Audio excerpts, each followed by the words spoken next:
This is the lerp function, and you probably use it like this. But what if I told you you're using it wrong? You see, the lerp function takes in a starting value, an ending value, and a blend factor called t that goes from 0 to 1. What it returns is an interpolation between the starting and ending values based on t. The higher t is, the closer it'll be to the ending value, and the smaller, the closer it'll be to the starting value. For example, if the start is 0, the end is 10, and t is set to 0.5, the lerp function will return 5 for the interpolated point because that's halfway between 0 and 10.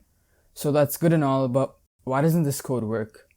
Well, it kind of does actually, but let me explain. Think about it this way. Say we're trying to move this point from the start to the end.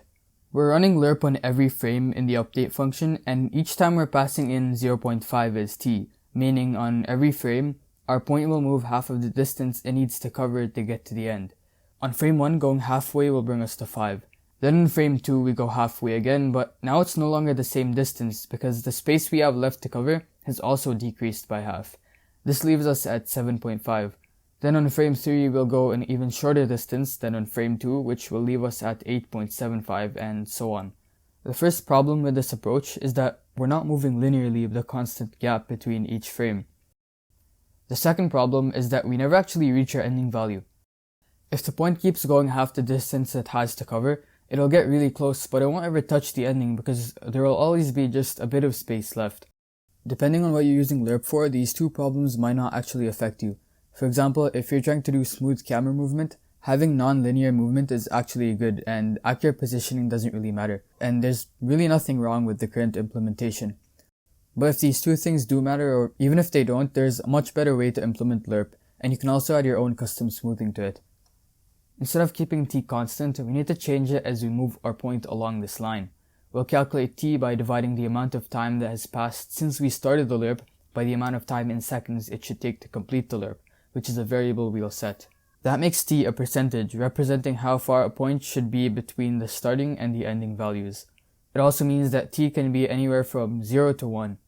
If the amount of time the lerp should take is 10 seconds, and the amount of time that has passed since the lerp started is 5 seconds, then the value for t would be 5 divided by 10, which equals 0.5.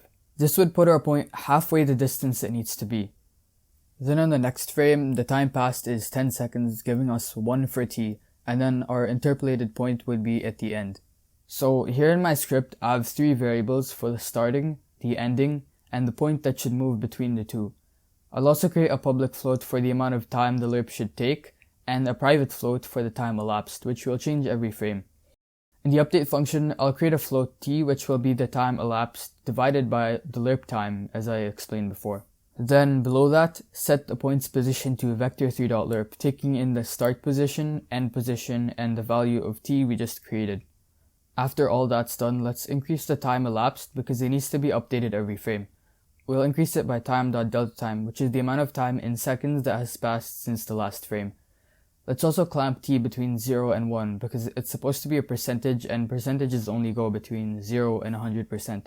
Now in Unity, we should have a working linear interpolation that is actually linear. But this is boring, let's make this ease in and ease out. We can add our own custom smoothing using an AnimationCurve. Create a public AnimationCurve called LerpCurve, and in the lerp function, instead of passing in t, say LerpCurve.evaluateT. In the inspector, open the AnimationCurve editor. You can either use the inbuilt presets or you can make your own. In our case, we passed in t for x, and the AnimationCurve will return the corresponding number on the y-axis, which will serve as the interpolation percentage.